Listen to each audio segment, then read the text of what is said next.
नमस्कार, मैं हूं आपके साथ मयंक। आज 11 अप्रैल है और ईरान और अमेरिका के बीच इस्लामाबाद में बातचीत हो रही है। लेकिन इसी बीच बड़ी खबर है इजराइल से। इजराइल के 4 शहरों में भयंकर हमले हुए हैं, जबरदस्त हमले किए हैं और हिजबुल्लाह ने लिया है बड़ा बदला। देखिए, कल आईडीएफ ने जिस तरह से हमले किए लेबनान में, बेरूत में और दक्षिणी लेबनान में हिजबुल्लाह के कई ठिकानों को निशाना बनाया गया।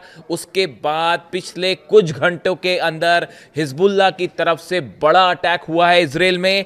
हाइफा में, साफेद में, किरियत शिमोना में और गैलीली, इन 4 इलाकों में ड्रोन्स और मिसाइल्स और रॉकेट से हमले किए गए। हाइफा की बात करें, हाइफा में इजराइल के नेवी बेस के ठीक ऊपर एक बैलिस्टिक मिसाइल गिरी है। देखिए, ये मिसाइल ने हिट किया बेस को।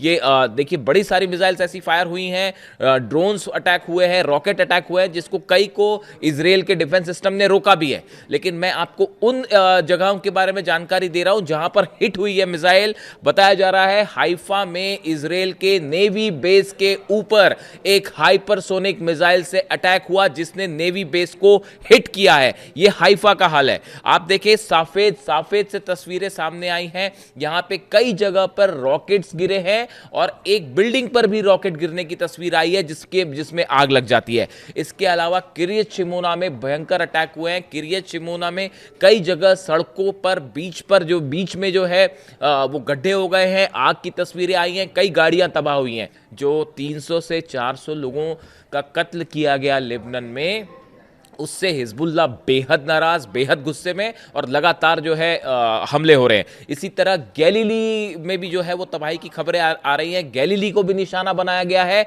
यानी 4 जगह ऐसी हैं इजराइल की जहां लगातार पूरी रात हमले होते रहे। और इतना ही नहीं, सिर्फ हम इजराइल की बात ना करें, इसके अलावा देखिए जो खबरें हैं, 4 देशों से खबरें आई हैं। अगर हम पिछले कुछ घंटों की बात करें, 4 देशों से खबरें आई हैं।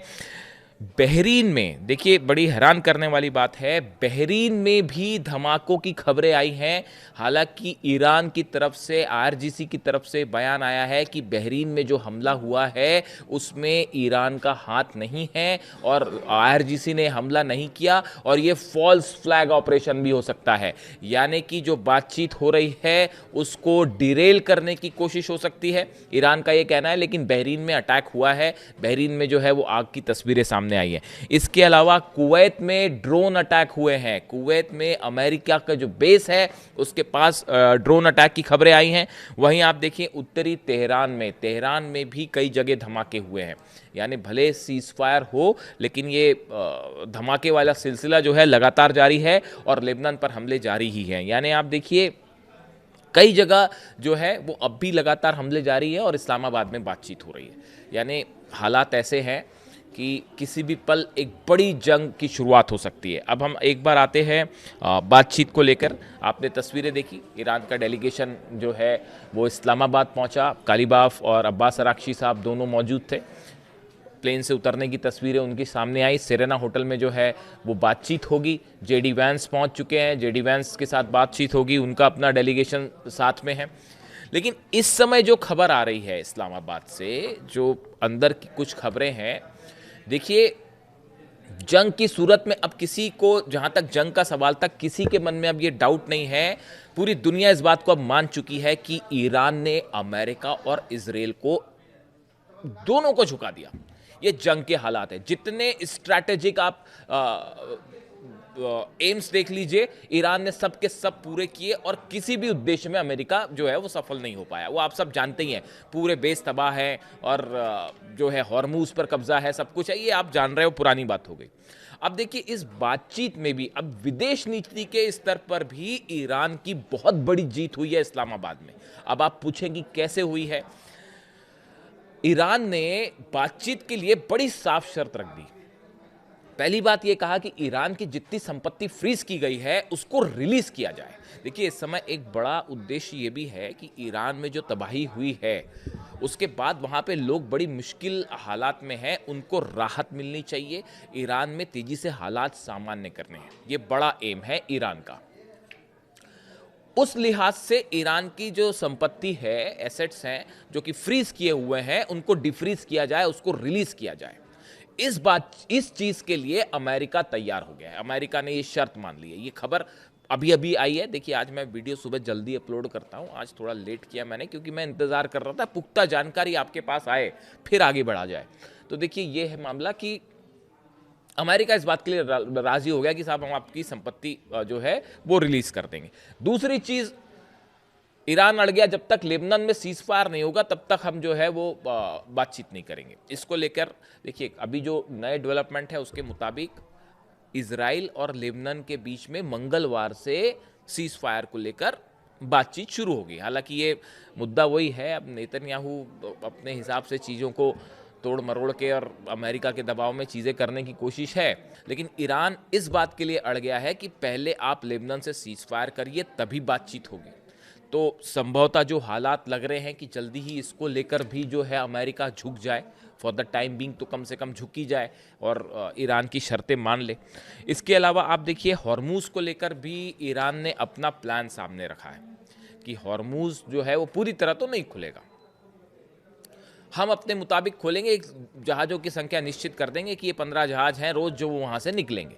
यानी हॉर्मूज को लेकर भी ईरान ने अपनी शर्तें रख दी। ऐसी जो प्रमुख 3-4 शर्तें हैं जो कि इस बातचीत को शुरू करने के लिए, ये डील की शर्तें नहीं है, आप समझिए इस बात को। वो शर्तें अलग हैं कि जो है यूरेनियम एनरिचमेंट का क्या होगा, 450 केजी जो यूरेनियम है उसका क्या होगा, न्यूक्लियर प्रोग्राम का क्या होगा, वो सब बातें अलग है। ये बातचीत शुरू करने की शर्तें थी, ईरान ने रखी थी कि भाई अमेरिकी सेना को पहले पीछे करिए आप, ये भी एक हिस्सा था। तो ये जो शर्तें हैं, ये इन पर जो है अमेरिका लगभग राजी दिख रहा है, जैसा ईरान की मीडिया से खबरें। ये ईरान की विदेश नीति की जबरदस्त कूटनीतिक जीत है, इसको मानना पड़ेगा आपको। देखिए, कूटनीति की जीत हर हालात के मुताबिक जीत और हार तय होती है। कोई ऐसी चीज नहीं है कि ये चीज जीत तय हो गई तो डील सफल हो जाने वाली है। मेरी व्यक्तिगत राय है, डील तो कभी सक्सेसफुल हो ही नहीं सकती, सवाल ही नहीं है डील सक्सेसफुल। ये तो बातचीत शुरू करने के लिए जो शर्तें थी वो मान गया अमेरिका, ऐसा अभी लग रहा है। अब देखिए, उसमें एंड टाइम पे कुछ परिवर्तन हो जाए तो एक अलग बात है, लेकिन फिलहाल ये ईरान की कूटनीति की जबरदस्त जीत है, इसमें कोई शक नहीं। अब देखिए, मामला ये है कि इस जो टॉक्स है सेरेना होटल्स में जो टॉक्स होगी, इसमें सऊदी और चाइना भी अप्रत्यक्ष रूप से शामिल होंगे। इस तरह की खबरें हैं कि सऊदी का एक डेलीगेशन और चाइना का एक डेलीगेशन भी इस्लामाबाद पहुंच चुका है। भले इसके बारे में साफ साफ जानकारी ना आए, लेकिन चीज़ें आई जाती हैं पता। ये भी जो है एक टॉक्स में सीधा शामिल ना हो, लेकिन परोक्ष रूप से इसमें शामिल हो सकता है, पीछे से शामिल हो सकता है। यानी देखिए, हो क्या रहा है असल में, इस टॉक्स में चाहे जितने पक्ष शामिल हों, चाहे सऊदी हो, चाहे चाइना हो, चाहे अमेरिका हो, ईरान हो, हर पक्ष की ये कोशिश है कि वो अपने इंटरेस्ट के मुताबिक इस डील को आगे बढ़ाए। अब इसमें हकीकत ये है, मामला कहाँ फंसा हुआ है, मामला यहाँ फंसा हुआ है हॉर्मूज को लेकर। देखिए, जब तक ईरान के हाथ में हॉर्मूज है तब तक ईरान का अपर हैंड है, इस बात को साफ समझिए, और इसीलिए ईरान जल्दी हॉर्मूज को खोलेगा भी नहीं। अमेरिका के आप बयान देखिए, डोनाल्ड ट्रंप का ये कहना कि उनका जो बयान आया आपने सुना होगा कि ईरानी इसलिए जिंदा है ताकि वो बातचीत कर सके, वो डील कर सके। मेरी नज़र में निहायती शर्मनाक बयान है। ये बयान अभी भी ये बताता है कि अभी भी अमेरिका के राष्ट्रपति ये बात नहीं समझ पाए कि ईरान को डरा धमका कर तो आप नहीं झुका सकते, और ये बात जब तक अमेरिका नहीं समझेगा तब तक किसी तरह की डील नहीं हो सकती। हर कदम पे झूठ, हर कदम पर धोखा। कैसे लोग हैं, मुझे जो शर्म आती है। धमकी दे रहे ईरान को कि ईरानी इसलिए जिंदा है क्योंकि वो डील कर सके। ये अमेरिका के राष्ट्रपति कह रहे हैं,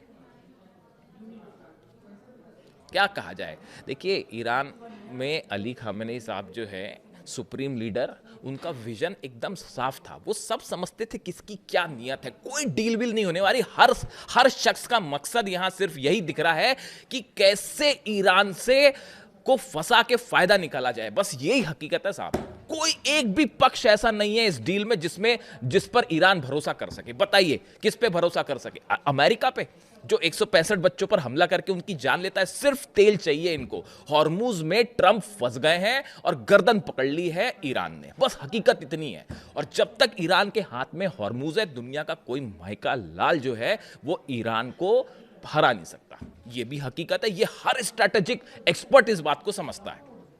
और ये जो डील वील बातें हैं ना, आप समझिए इस बात को। इसीलिए अली खामेनी साहब कहते थे अमेरिका से बातचीत करने का कोई मतलब ही नहीं है।